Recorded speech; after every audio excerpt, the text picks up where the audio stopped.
How to create sound effects with LOVO AI? For that, we go to the AI generator, then AI sound effect, where we have the sound generation section. As I mentioned, we have lots of pre-made sounds, right? But basically, how does it work?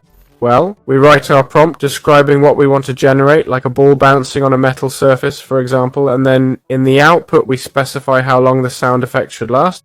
It could be 1 second, 10 seconds, 5, 6, 7, whatever. Then we click create, and that's how we make our sound effect using GENNY.